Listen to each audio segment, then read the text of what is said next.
Paim, bom dia, colegas de mesa, bom dia, senadores. Eu agradeço demais a oportunidade aqui, que foi a ponte, foi o Frei Davi, a quem tenho uma admiração enorme pelo trabalho que faz com o movimento Educafro e com todo o movimento negro nesse país. E vejo na figura dos senhores senadores não uma pessoa, mas centenas de milhares de pessoas que elegeram os senhores. Eu acho que a discussão hoje em dia ela está caminhando para um lado muito pessoal e as pessoas esquecem que por trás do senador Girão, que por trás do senador Stevenson, existem centenas de milhares de brasileiros que não podem estar aqui, mas tem os senhores aqui. Muitas vezes a gente acaba pensando nos grupos que elegeram, nas bancadas e etc., e a gente esquece que essa é uma casa que representa os 200 milhões de brasileiros e não aquelas pessoas que permitiram alguém se eleger ou não. Então vejo na figura dos senhores, honro, olhando para os senhores, as centenas de milhares de brasileiros que elegeram os senhores. A ideia hoje é falar um pouco sobre a reforma da Previdência e trazer um pouco de luz num tema que também tem sido tratado de uma forma quase que publicitária, muito marqueteira, dos dois lados, senador. Eu acho que existe um desconhecimento muito grande e não há problema nenhum em ter opinião. Aliás, uma democracia é formada por opiniões e por opiniões distintas. A gente só consegue formar um conjunto maior quando junta ideias divergentes. É a chance da gente atravessar o muro e descobrir o que tem do outro lado. E nessa reforma da Previdência, as pessoas têm cada vez, isso é um efeito das redes sociais, lido mais aquilo que já acreditam, têm reforçado cada vez mais uma ideia pré-concebida que lhes foi dada, e isso está quase que inviabilizando o debate. Então a ideia é trazer dados, para que as pessoas possam, a partir de dados reais, de fatos, ter cada um sua opinião. E aí, aquela que for a opinião preponderante no país deveria ser a opinião adotada. Eu começo falando um pouco sobre o déficit fiscal. O que motivou essa pressa toda para a gente ter a reforma da Previdência foi o déficit fiscal que existe no país. O que quer dizer o déficit? A gente tem despesas no país que são maiores do que as receitas. Agora, de onde vem esse déficit? E por que ele existe? O Brasil teve contas, considerando o resultado primário, que é a forma como a maior parte, não só do mercado, como dos institutos, olha as contas públicas, o resultado primário, ou seja, excluindo-se os juros, positivo até 2014. E a partir de 2014, a gente teve um déficit que foi crescente, atingindo os 120 bilhões de reais no final do ano passado, considerando-se sempre os últimos 12 meses. Agora, vamos entender um pouco de onde vem esse déficit. Se você for pegar desde 2005 e usar ali uma base 100 para a economia, quer dizer o seguinte, vamos começar a contar o tempo a partir do final de 2004 e ver como a nossa economia cresceu de 2004 até hoje. Você vai ver que ela cresce até 2014, terminando 2014 40% acima de como começou 2005, e depois decresce, na maior recessão que esse país enfrentou durante 2 anos seguidos, na história recente, e depois cresce bem pouquinho até chegar, no final do ano passado, 33% acima de como começou 2005. De 2005 a 2013, a gente teve um crescimento, antes de começar essa desaceleração abrupta, a gente teve um crescimento médio da economia de quase 4%, de 3,82%. Então, eu fiz um exercício simples, que foi fazer o seguinte, e se a partir de 2013 tivéssemos crescido um índice que é considerado para países emergentes e é considerado para a história recente do país, medíocre, metade dos 3,82%. Onde estaríamos hoje? Se tivéssemos crescido 2% após 2014, estaríamos hoje 54,76% acima do nível que fechamos 2014. Ou seja, a gente estaria 15,58% acima de onde a gente está hoje em termos de produto interno bruto no país. O produto interno bruto do país é de 6 trilhões e 800 bilhões. a gente teria um produto interno bruto adicional, ou seja, uma quantidade de riqueza gerada todo ano no país adicional de 1 trilhão e 59 bilhões de reais, com crescimento medíocre de 2% ao ano, menor do que todos os nossos pares no mundo e do que a maioria dos nossos pares na América Latina. Levando-se em consideração que a carga tributária brasileira ela oscila, independente do governo que passa, entre 31% e 33% do PIB ao longo das últimas décadas, você considerando 32% de arrecadação, algo até conservador, dado que a gente teve nos últimos anos, a gente teria uma arrecadação adicional de 338, quase 339 bilhões de reais. Só que nem tudo isso vai para o governo federal, só 68% dessa arrecadação é do governo federal.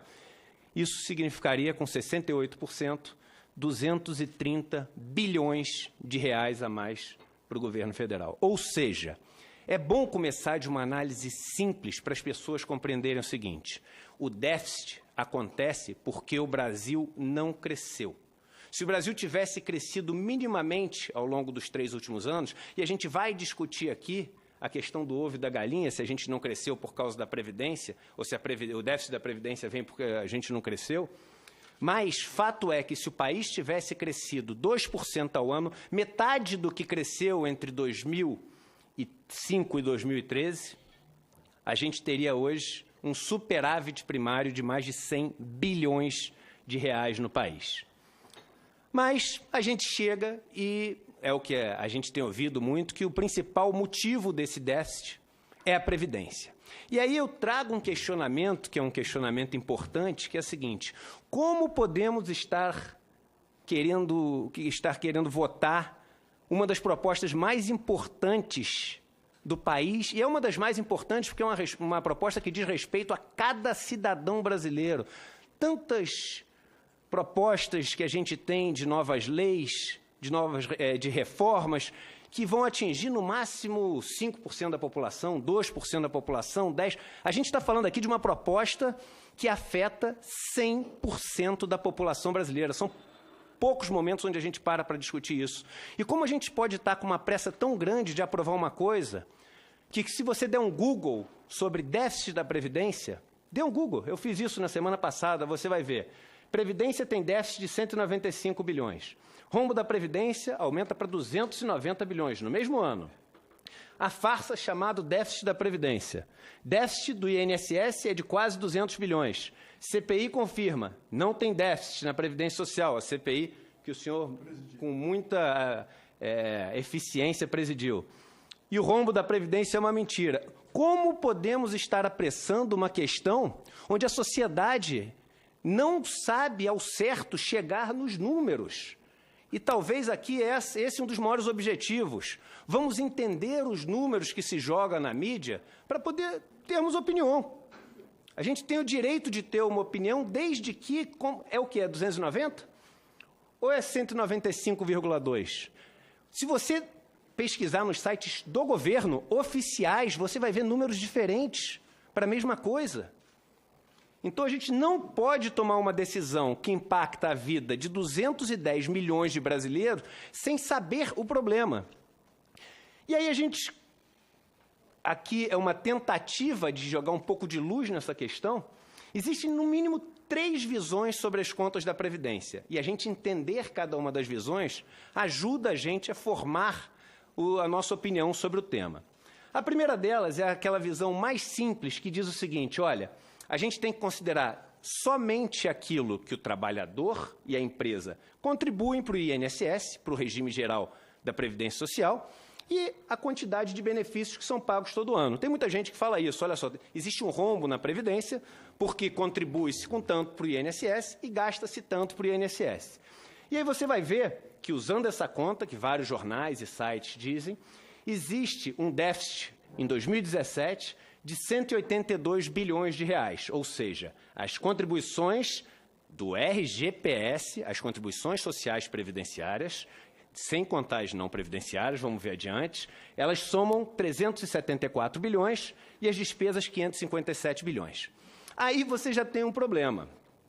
Einstein dizia que a média é um perigo, Porque se você tiver com metade do seu corpo no forno e metade na geladeira, na média você está na temperatura ambiente, na prática você está morto.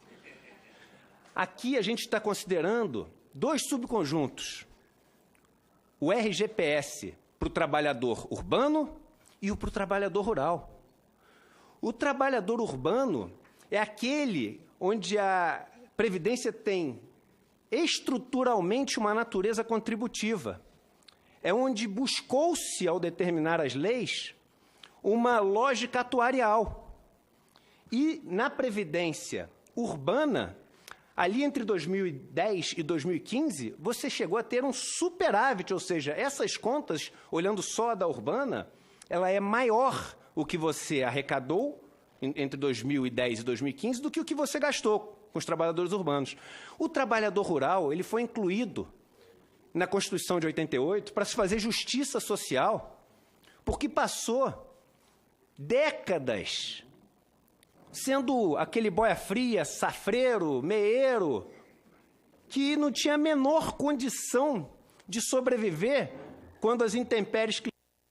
Estava lá e é exatamente isso que foi debatido na época. Quando as intempéries climáticas faziam com que ele não conseguisse colher nada. E aí? Vamos deixar ele à própria sorte? E vamos trair aquele grupo que coloca mais de 80% das verduras e legumes que a gente come na nossa casa, porque mais de 80% do que a gente come na nossa casa vem do pequeno agricultor rural. Então, a Constituição de 88, com muita justiça, resolveu dar a essas pessoas um mínimo de condição de vida.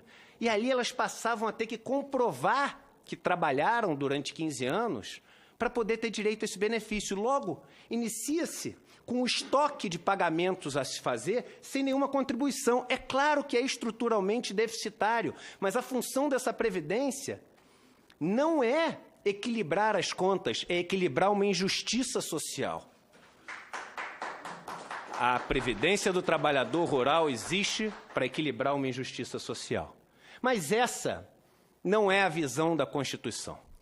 Porque o senhor, como constituinte, sabe que em 1988 criou-se um pacto social. Um pacto onde, copiando simplesmente, não inventamos a roda, o que aconteceu na Europa, o que aconteceu nos Estados Unidos, que agora é tão exemplo para o Brasil, a gente criou uma rede de proteção social, a Seguridade Social, o Social Security, Sécurité Sociale, que é o quê? Ela compreende um conjunto integrado de ações da iniciativa dos poderes públicos e da sociedade, preste atenção, destinados a assegurar os direitos relativos à saúde, previdência e assistência social. Os 3 fazem parte de um grupo só, é a Constituição que diz. E aí ela diz o seguinte, que compete ao poder público, nos termos da lei, organizar a Seguridade Social, vejam bem, com base nos seguintes objetivos: diversidade da base de financiamento. A Constituição diz, não é só mais aquilo que é contribuído para o RGPS. E aí um ponto que eu acho importante, eu quis trazer, que é o seguinte: com a participação da comunidade, em especial de trabalhadores, empresários e aposentados. E eu sei que aqui ela se refere ao Conselho Nacional da Previdência Social, que foi criado, mas para mim é muito mais amplo do que isso. Quando você abre hoje os jornais, assiste o noticiário, você vê o seguinte: representantes dos bancos, que são os macroeconomistas que sentam lá no ar-condicionado. Quando você liga a televisão, até aqui na TV Senado, você vê o quê? Brancos, ricos, que vivem o dia inteiro no ar-condicionado, comentando sobre a questão da Previdência. E a pergunta que eu faço é a seguinte: quantos negros já foram ouvidos no Jornal Nacional, já foram ouvidos no Jornal da Bandeirantes, no Jornal do SBT, nas primeiras páginas dos principais jornais do Brasil? Quantos negros foram ouvidos falando sobre isso? Quantos representantes dos trabalhadores rurais? Quantos representantes das pessoas que mais vão ser impactadas por essa Previdência estão sendo ouvidos? Ora, por quê? Porque quem veste um terno e trabalha no ar-condicionado e tem mais dinheiro é mais inteligente? Veja a importância da representatividade. Esse governo, ele é o governo que mais tem militares de todos os últimos governos. O que aconteceu com as regras da previdência dos militares? Foi mais amena ou foi mais rígida do que as outras? Ela foi mais amena. E por quê? Porque é importante a empatia. O militar que está lá, ele sabe o que é uma carreira militar, ele sabe lutar pelos direitos daquelas pessoas. E a gente, no Brasil, está também pegando raiva de militar. A gente esquece que o militar está lá distribuindo água no Nordeste também. O militar está lá junto com os bombeiros no desastre de Brumadinho. Foram para o Haiti, fizeram muito bem a sua missão lá. A gente está conseguindo um absurdo, tirar a credibilidade de uma das instituições que tem maior credibilidade no Brasil, que são os militares. Agora, se ter militares ajudou o governo a ser empático aos militares, ter negros no governo, ter mulheres no governo, mais do que somente duas, faz também o governo ser um governo empático a essas causas.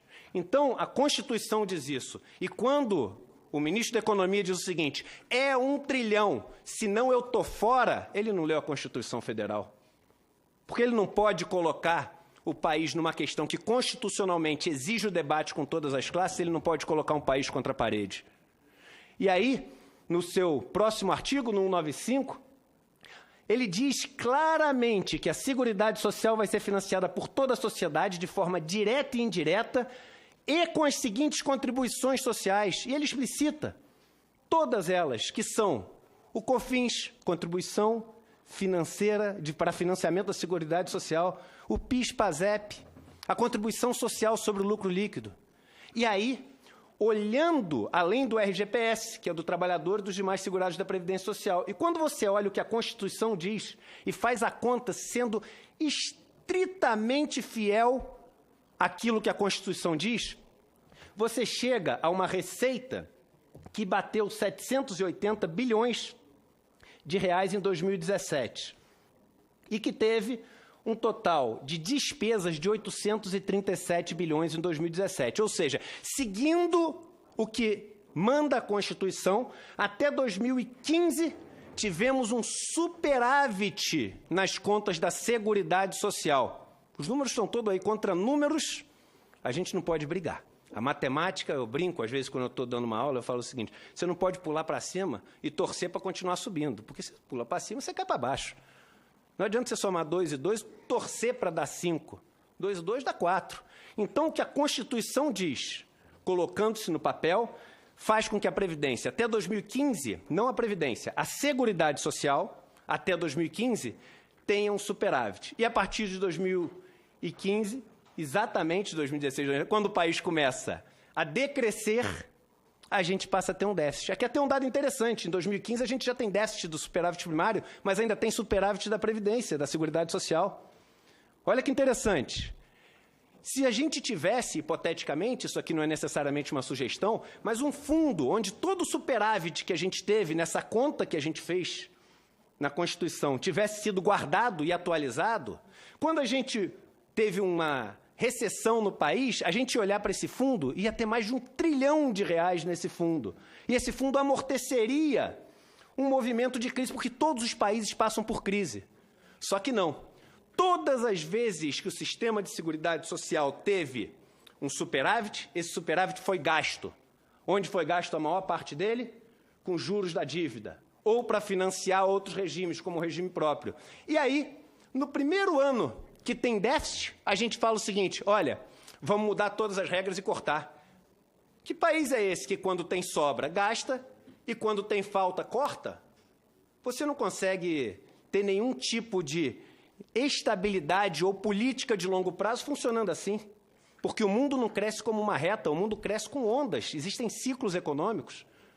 E aí eu faço uma pergunta, se é estruturalmente deficitária, por que criaram a DRU, a DRU, que é o mecanismo de desvinculação de receitas da União, que hoje tira até 30% das contribuições sociais, as não previdenciárias?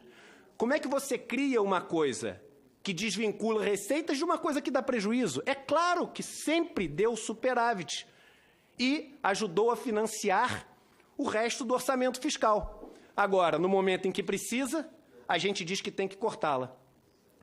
E aí, aqui é a visão do governo, e a visão que a mídia tem passado.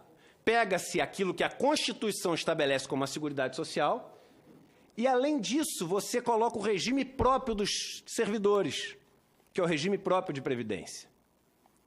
Só que ele não faz parte da Constituição. E você pega também e coloca os militares. A conta é tão confusa que até 2016 somava-se nessa conta aquilo que os militares da reserva recebiam. Só que não existe contribuição previdenciária para se encaixar com a despesa previdenciária, vamos chamar assim, dos reformados, simplesmente porque ele não é considerado um aposentado, ele é considerado um da reserva. Então, isso é um ônus da sociedade, ter que pagar como um salário. E aí, a partir de 2016, isso passa a ser contabilizado como um militar da ativa, como soldo. Só que está tudo misturado nos dados do governo.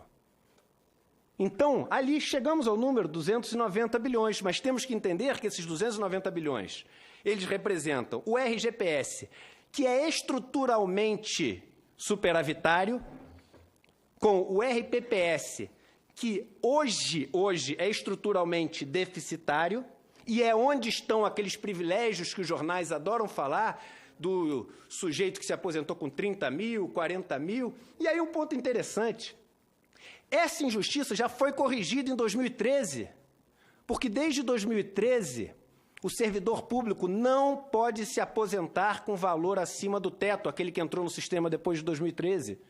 Então, que é 5.900, é a fortuna de R$5.800 para uma pessoa que dedicou a vida inteira também à nação. Vamos parar de ter raiva também de político? Como é que a gente pode ter raiva de político aqui? E falo, um líder da base falou uma coisa muito bacana, o eleito por São Paulo, o Major Olímpio, falou na TV Senado outro dia, falou assim, estão colocando a população com ódio do servidor público. E é muito paradoxal ter um governo que fala que tem que ser patriota, nós temos no Brasil que ser patriota, nós temos que no Brasil cantar o hino todos os dias, mas temos que odiar aqueles que representam a nação, porque nação é o grupo, o Estado é a pessoa jurídica que representa esse grupo. Como é que a gente vai ter ódio daqueles que nos representam? O Major Rolim respondeu. Mas os números estão aqui, contra números, esses números são indiscutíveis. Eu cheguei nos 290 bilhões que o governo mostra e mostrei como se chega nos 290 bilhões. Como se chega? Desrespeitando aquilo que a Constituição nos manda fazer. E aí, duas perguntas-chave surgem. A primeira, o déficit da Previdência freou a economia? Ou foi a economia fraca que gerou o déficit da Previdência? E a segunda pergunta, para onde iria a economia do R$1 trilhão desejada? E de onde ela vem? Porque aqui eu provoco todos os senhores a pensar não mais em dinheiro, mas em riqueza.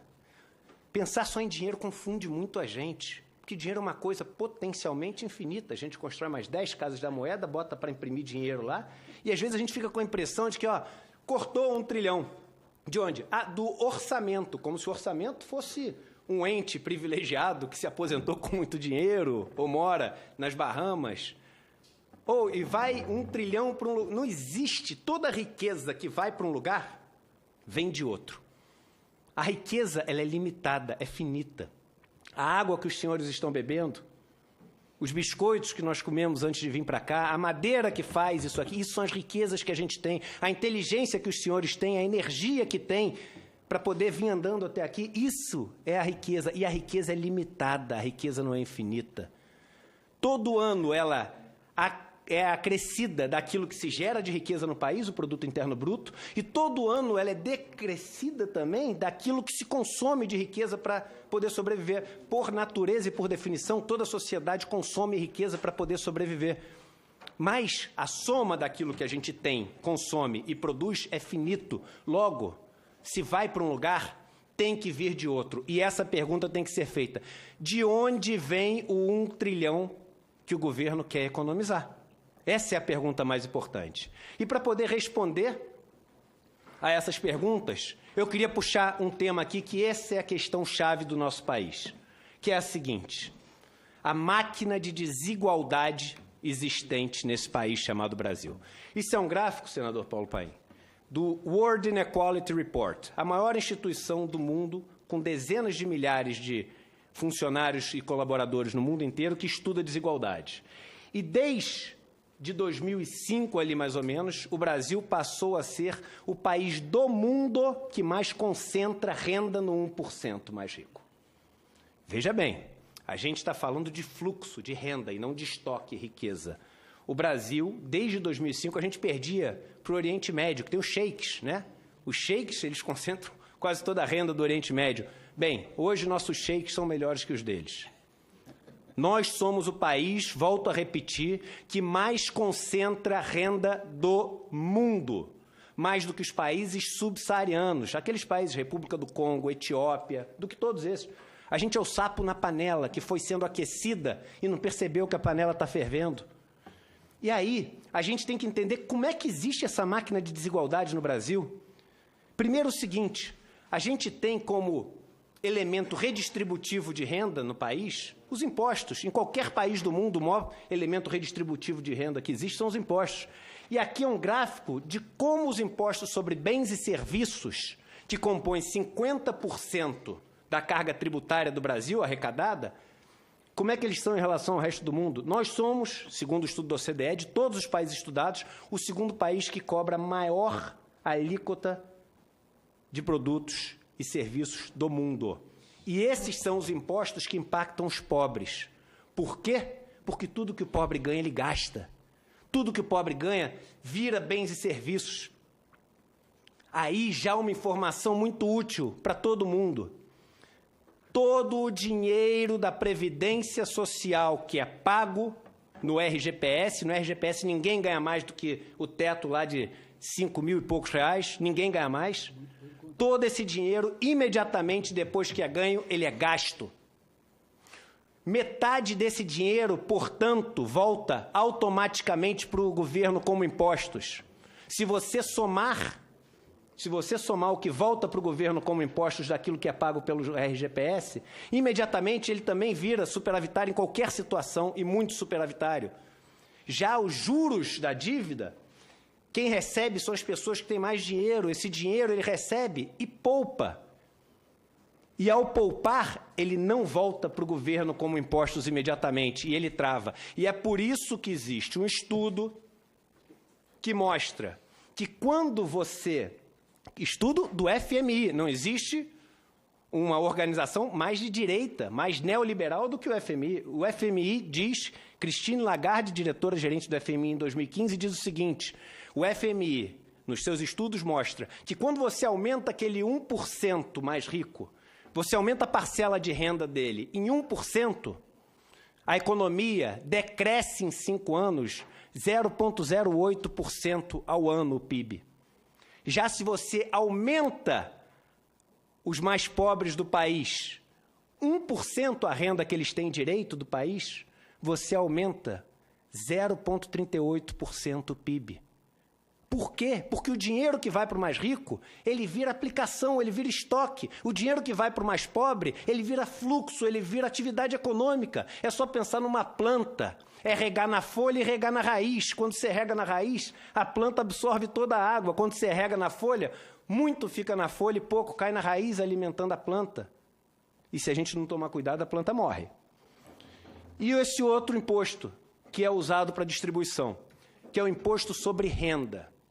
Esses dados são dados do Ministério do Planejamento. Entrem no site do Ministério do Planejamento. Não é dado de nenhum site de esquerda, não. Tá? Dados oficiais do governo. O Brasil é o país do mundo que menos cobra alíquota de imposto sobre renda, lucro e ganho de capital, de todos os estudados. Somos um paraíso fiscal para os ricos. Essa é a verdade. A maior parte da renda dos ricos é recebida via dividendos. E os dividendos são isentos. Só nós e a Estônia não tributamos dividendos no mundo. No mundo inteiro. Eram 4. O México e a Eslováquia também não tributavam e passaram a tributar. Só nós e a Estônia. Só que somando tudo, a Estônia tem uma carga tributária maior que a do Brasil. Perdoa a palavra, mas é estúpido não cobrar dividendos, porque se você é um dono de empresa e você tem um imposto dentro da empresa só e nenhum imposto fora, o seu estímulo é a deixar o dinheiro na empresa ou tirar o dinheiro? É tirar o dinheiro. Agora, se você tem essa carga tributária dividida entre os dois, você fala assim, enquanto meu dinheiro estiver na empresa, eu não pago esse imposto, vou mantê-lo na empresa. E quando você mantém na empresa, você está investindo em produtividade. Somando os dois, o que se paga dentro e fora da empresa, no Brasil a gente paga menos de 30%, porque a gente tem a figura do juro sobre capital próprio também, que é mais uma moleza que o empresário tem no país. E a gente quer ser igual aos Estados Unidos. Os Estados Unidos, somando os dois, o empresário paga 57%. A gente quer ser igual à França. Na França, somando os dois, o empresário paga 64%. A gente quer ser igual à Austrália. Na Austrália, somando os dois, o australiano paga 49%. E aí o que acontece? Acontece o seguinte, que o 1% mais rico, do dinheiro que ele ganha, ele poupa quase tudo e gasta pouquíssimo. E o 90% mais pobre, ele consome tudo aquilo que ele ganha. Ele não sobra dinheiro para poupar. O dinheiro que o rico gasta, ele paga o imposto sobre bens e serviços, mas é tão pouco perto do total que, proporcionalmente, ele paga um imposto muito pequeno perto do total. Já tudo aquilo que ele poupa e recebe o quê? Juros do governo. E esses juros que ele recebe é pago com o quê? Vamos seguir o dinheiro até o final, como diria o jornalista do escândalo Watergate, follow the money, vamos seguir o dinheiro. Esse juros que ele ganha na parcela que ele poupa é pago pelos impostos que ele mesmo paga e que o pobre paga. Os ricos fazem suas fortunas com juros pagos pelo governo, que são financiados pelos impostos pagos pela população. Aqui, a nossa maior especialista nisso, Maria Lúcia Fattorelli, que não me deixa falar besteira. E aí, eu sempre falo, porque o rico no Brasil tem mania de falar o seguinte, olha, eu até pagaria mais imposto se tivesse, pelo menos no país, educação de qualidade, saúde de qualidade, boas estradas. Aí eu falo assim, meu amigo, o dinheiro que você tem foi um dinheiro acumulado em cima dessa estrutura aqui, de juros. E você tem dinheiro hoje para comprar um bom carro, para ter um bom plano de saúde, para botar seus filhos numa escola particular boa. Então, o seu imposto volta como educação, volta como saúde, volta como transporte. O imposto que não volta é o imposto do pobre. Esse imposto não volta. E, com isso, a gente tem uma máquina de desigualdade, dos pobres para os ricos. E aí, senador, esses são os números da dívida pública. Essa é a engrenagem dessa máquina de desigualdade, números do Tesouro Nacional. Uma dívida pública federal total anunciada e divulgada pelo Tesouro de 3 bilhões e 800. Ele só deveria colocar ali em cima o seguinte, estoque da dívida pública federal líquida. Porque a dívida pública federal ela é superior a 5 trilhões de reais, e não 3.800.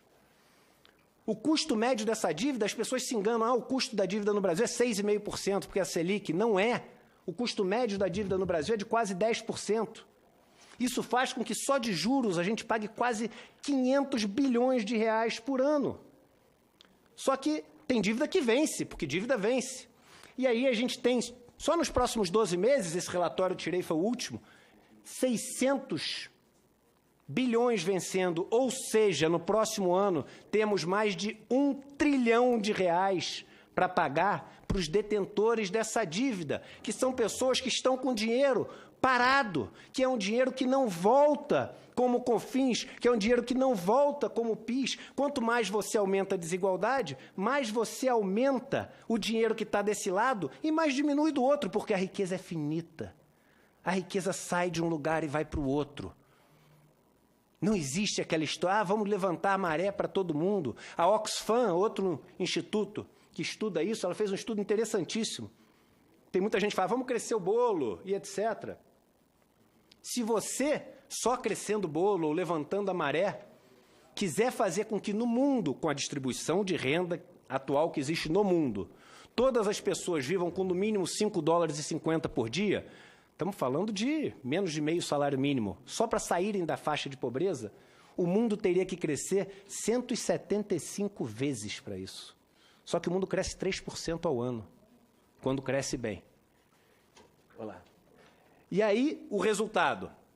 Na maior crise da história, isso são coisas que eu tirei também da internet, vivemos a maior crise da história recente do país. Quais as notícias que a gente, ao abrir a internet, vê? Venda de carros importados cresce 32% em 2018. O mercado de luxo nunca esteve tão forte. E aqui, Com lucros recordes em 2017, bancos fecharam mais de 17 mil postos de trabalho. E aqui uma confusão grande. As pessoas veem, a bolsa está subindo, então é sinal de que a economia está bem. Bolsa é o valor de mercado das empresas. E o valor de mercado das empresas só tem a ver com o lucro que a empresa tem. Nesses últimos anos, as ações dos bancos subiram. E os bancos demitiram. 17 mil em 2017. É esse o termômetro? De 2014 até hoje, a Bolsa, ela subiu de 44 mil pontos para 100 mil pontos. Nesse período, foram milhões de desempregados a mais. Foi um decréscimo do PIB, porque o PIB hoje está em níveis reais de 2011. E aí, o que a gente gera com isso? Uma sociedade onde não tem meritocracia. Esse é um estudo da OCDE que mostra o seguinte: se você nasce nos 10% mais pobres do Brasil, quantas gerações demora até um descendente chegar na renda média do país? O Brasil é o vice-campeão mundial.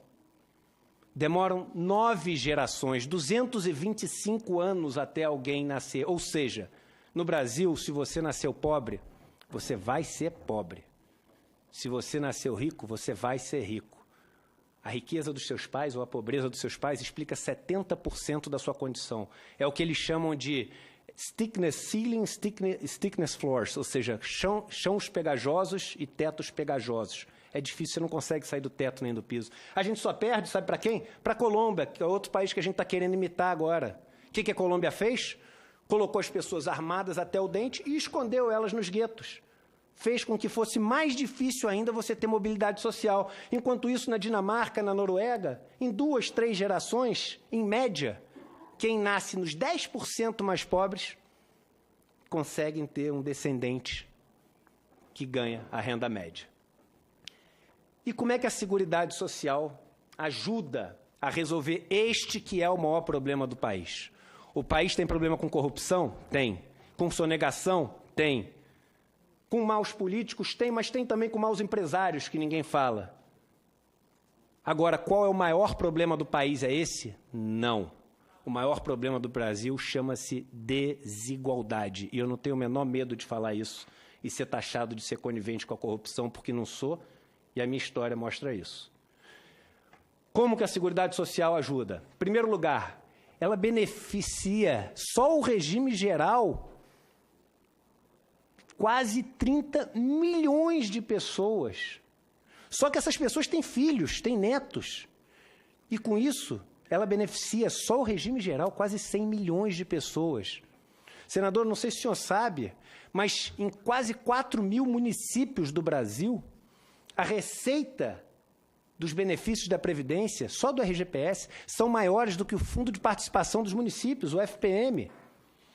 Se eles pararem de ter isso, esses municípios quebram. E aí o tal pacto federativo vai ter que ser um pacto federativo muito maior do que se imagina, porque isso mantém esses municípios. A Previdência, ela fomenta a agricultura familiar.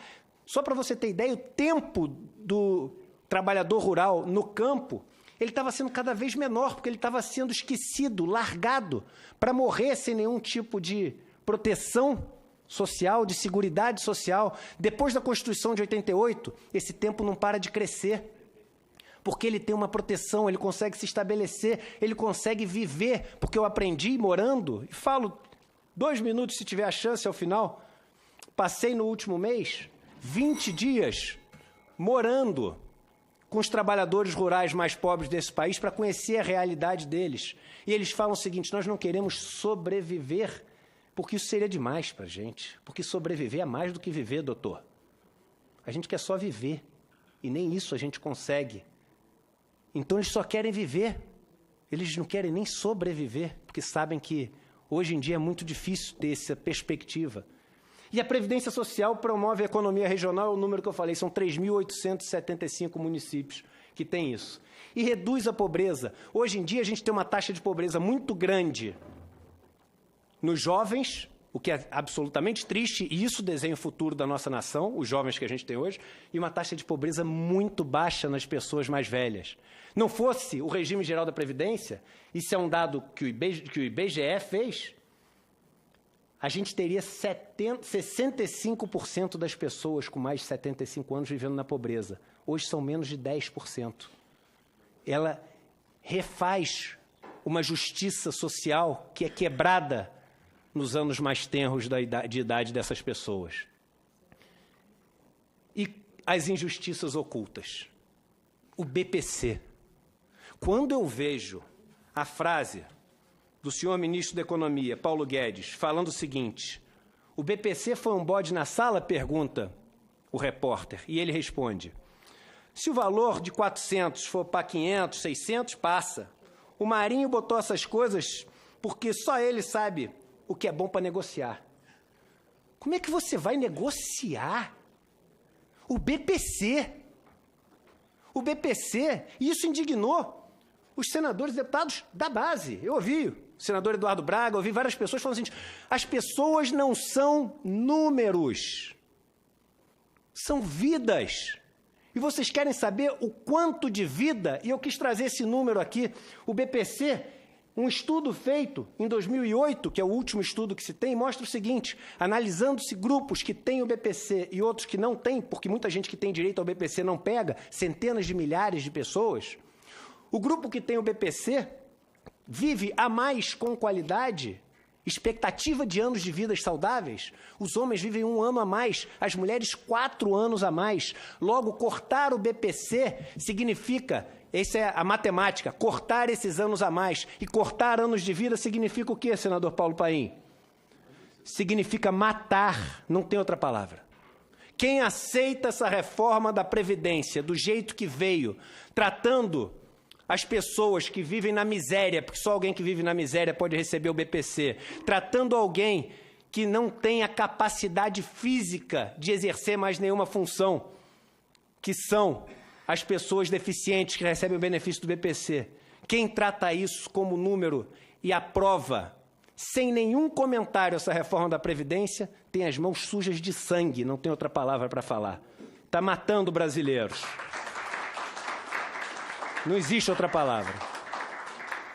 E agora, esse questionamento foi feito pelo Frei Davi, e o Frei Davi, com toda a sua inteligência e toda a sua inspiração, me falou o seguinte: Eduardo, faça um favor para mim, sempre que puder, faça o recorte racial das informações. E aí existe um estudo feito na cidade de São Paulo, super detalhado, e os dados estão todos aqui na apresentação ali embaixo. Ele pega os bairros de São Paulo e coloca a idade média ao morrer da pessoa, dependendo do bairro. Você vê que os bairros mais da Zona Sul, as pessoas morrem com quase 80 anos de idade, em média, e nos bairros da periferia chegam a morrer com menos de 60 anos de idade. Mas esse sujeito foi além, e ele fez o recorte racial disso. E aqui é o seguinte, vamos ver se a reforma é racista, Frei Davi?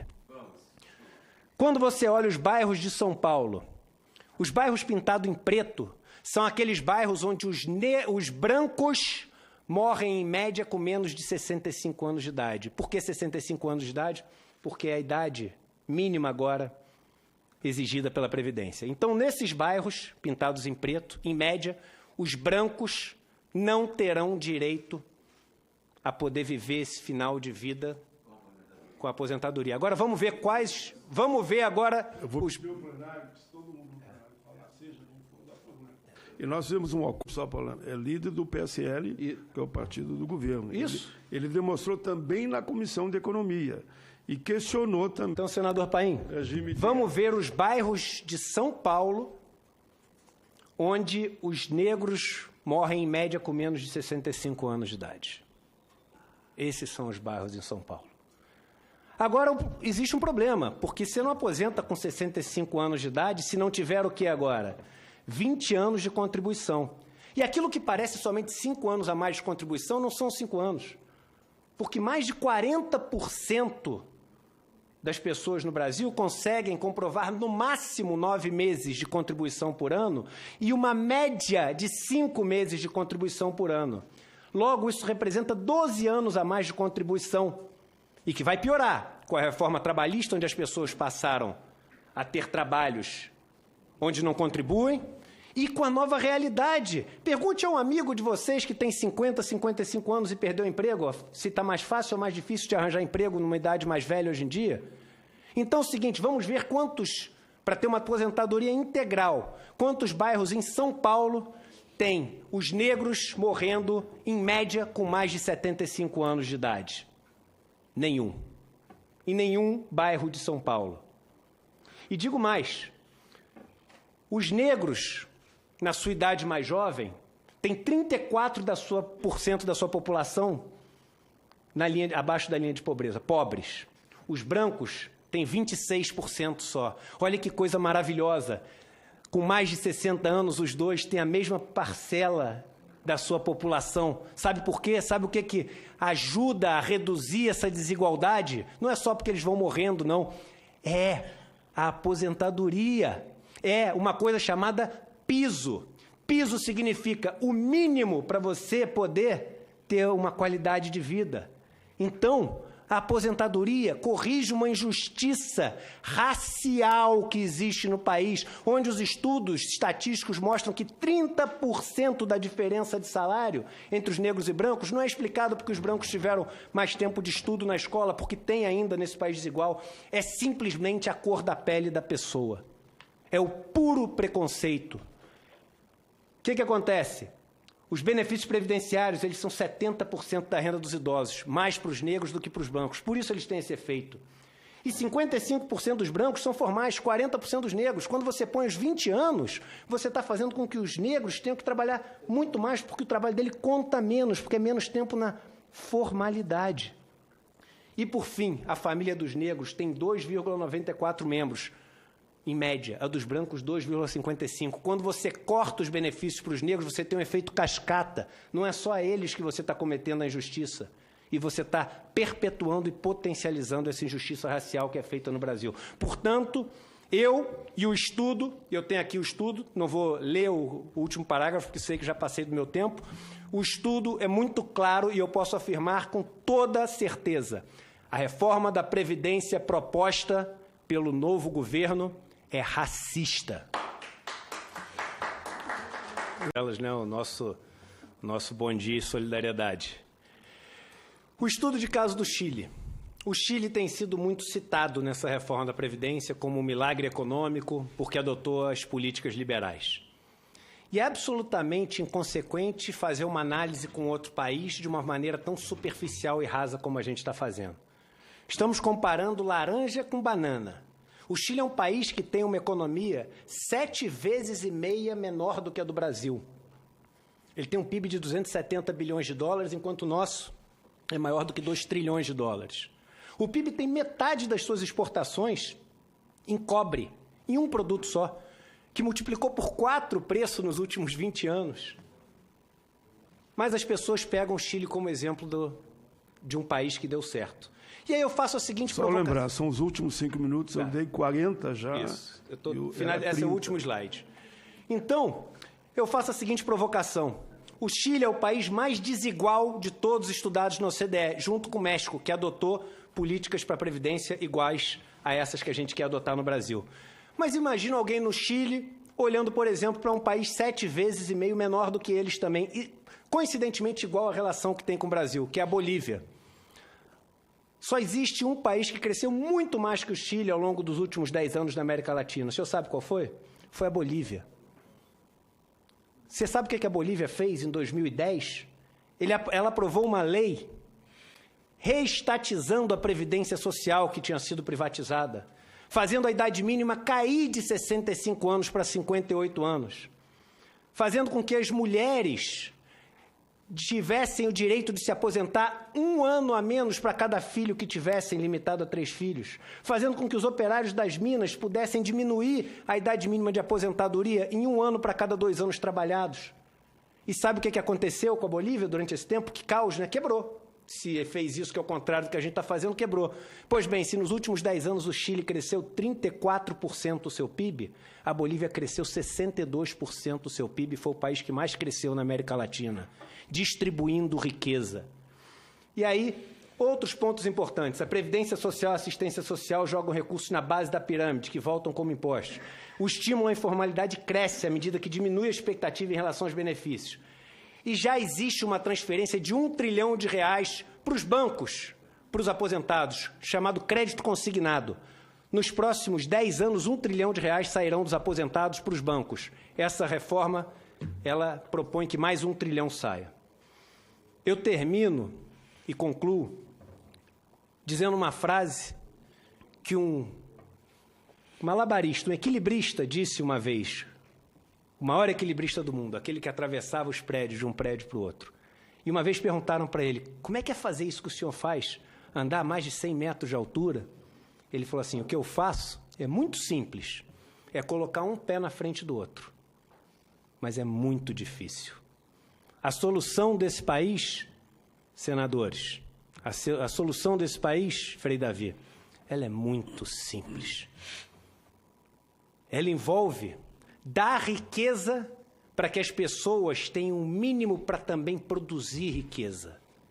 Ela envolve quebrar a relação de dependência que o pobre tem, de só poder gerar riqueza quando alguém o permite, porque o dinheiro que ele pega emprestado custa 400%, 300% ao ano, e é impossível gerar mais riqueza do que isso, para você poder pegar esse dinheiro com o propósito de gerar riqueza.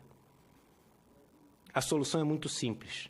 A gente tem 175 milhões de hectares improdutivos no Brasil, e a gente reclama do movimento dos trabalhadores rurais sem terra, que tem 1 milhão de pessoas assentadas e produzem agricultura familiar e não são donos de 1 metro quadrado de terra, porque são terras da União. A única riqueza que eles podem ter é aquela que eles produzem, e é a riqueza que nos alimenta. Eles se transformam nos nossos inimigos, os senhores se transformam nos nossos inimigos, e quem são nossos amigos? Os banqueiros que concentraram a renda ao longo de todo esse tempo e que hoje recebem o direito de estar ocupando as principais cadeiras do poder público, as do executivo de propor as medidas e depois executar as medidas. A solução é simples, mas é difícil.